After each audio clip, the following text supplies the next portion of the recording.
दोस्तों कैसे हैं आप सब। होप सब अच्छे होंगे भाई। आज हम आए हैं शैडो साहब के दर्शन करने जी। एक बहुत ऐतिहासिक गुरुद्वारा जी, आपको भी दर्शन कराऊंगा और सारी हिस्ट्री के बारे में बताऊंगा। आज आपको दिखाता हूँ शैडो साहब, क्यों इसका नाम शैडो क्यों पड़ा ये भी बताऊंगा आपको। हाँ जी दोस्तों, ये आप देख सकते हैं जी, गुरुद्वारा साहब की एंट्रेंस है जी, फ्रंट सामने बिल्कुल बाहर से।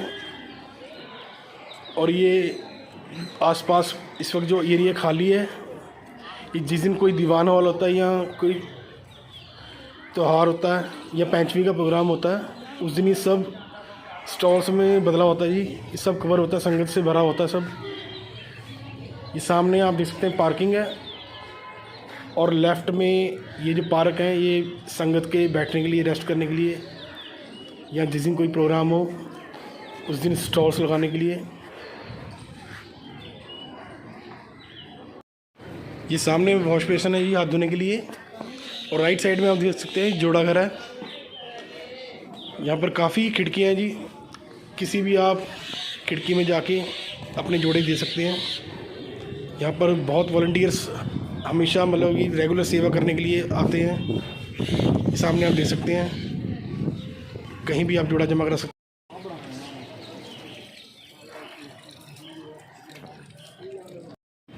हाँ जी, ये आप सामने देख सकते हैं, ये परिक्रमा है जी। गुरुद्वारे के आसपास ये जगह होती है जो पहले सरोवर के आसपास बंदा घूम के परिक्रमा करता है और वाहिगुरु सिमरन करके पंच स्नाना या स्नान करके फिर ही मत्था टेकने जाता है। और ये सरोवर जो सामने आप देख रहे हैं, इसे होली वाटर मतलब माना जाता है, काफ़ी बहुत पवित्र माना जाता है, क्योंकि यहाँ पे हमेशा गुरबानी का जाप रहता है गुरुद्वारे के अंदर। और यहाँ पर स्नान करने के लिए, ये शैडो साहब में स्नान करने के लिए हर पंचमी में लोग आते हैं। पंचमी का मतलब होता है जी हर अमावस, जिसे पंजाबी में मस्या भी कहते हैं, उसके 5 दिन बाद जो दिन आता है उसे पंचमी कहा जाता है। और यहाँ लोग स्नान करने ज़रूर आते हैं।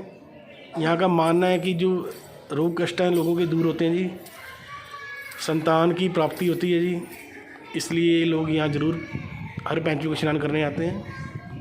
और बसंत पंचमी में साल में एक बार ज़रूर यहाँ बहुत बड़ा मेला लगता है, दूर दूर से लोग आते हैं जी, अमृतसर से दूर से भी लोग आते हैं।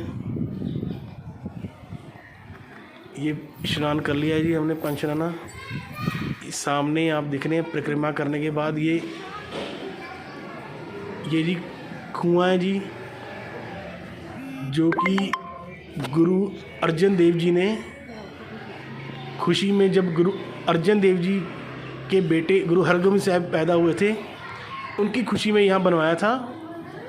इस गुरुद्वारे का इतिहास ही यही है कि ये देख सकते हैं आप, ये सामने जो बाल्टियाँ दिख रहे हैं, 1 2 3 4 5 6 हटे हैं जी।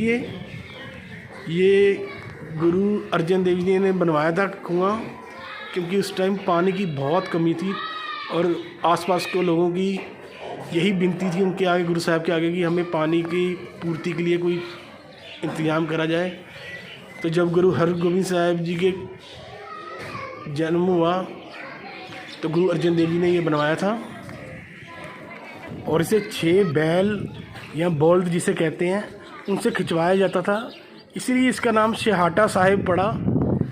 और यहाँ बाद में गुरुद्वारा साहब बनाया गया। इस सामने हिस्ट्री आप पढ़ सकते हैं जी। और ये सामने सारी संगत इसका जल का सेवन करते हुए, अब तो ये जल जी मोटर से निकालते हैं जी। अब इसको पूरा कवर कर रखा है इस खुई को। और ये आप देख सकते हैं जी, पावन दीवान हॉल है जी शैडो साहब गुरुद्वारे साहब का। और ये सामने गुरु ग्रंथ साहिब जी में मत्था टेकते हुए संगत, क्योंकि इसी में ही हमारे 10 गुरुओं की और भक्तों की बानी दर्ज है जी। तो सर सिख ज़रूर मत्था टेकता है गुरु ग्रंथ साहिब जी को, और इन्हीं को गुरु मानता है अपना।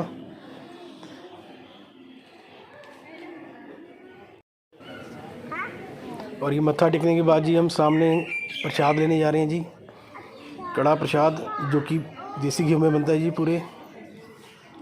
और सब संगत इसको शक्ति है जी मत्था टेकने के बाद। ये सामने आप देख सकते हैं जी, संगत लग के लाइन में। और ये सामने निशान साहब है जी, जो कि बहुत ही ऊंचा होता है, ताकि दूर से ही संगत देख सके कि निशानी के तौर पे कि यहाँ पर गुरुद्वारा साहब है। सामने लंगर हॉल है जी, जो कि हर संगत के लिए लंगर छकने के लिए बना हुआ है।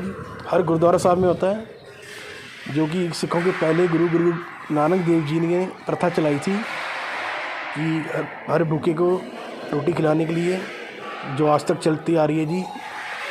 20 रुपये में शुरू करी थी। और ये सामने गुरु हरगोबिंद साहब महाराज हैं जी। ये फ़ोटो है जी बंदी छोड़ दिवस की, जब 52 राजास को आज़ाद करवाया था जी।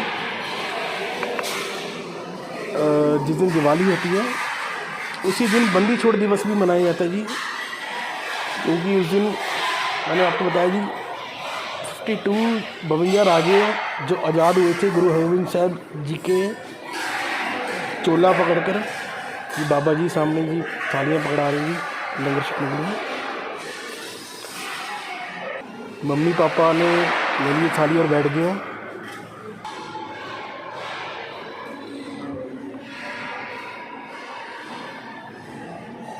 ये संगत लंगर छकते हुए जी, ये आप देख सकते हैं आसपास का हॉल कितना बड़ा है। जिस दिन ज़्यादा संगत होती है जी, हॉल के बाहर भी बिठा देते हैं जी लंगर छकने के लिए। तो आ गए जी घर पे हम। बट आप प्लीज़ बताना वीडियो कैसी लगी आपको, और प्लीज़ चैनल को सब्सक्राइब करें, लाइक करें, शेयर करें और कमेंट में बताएं।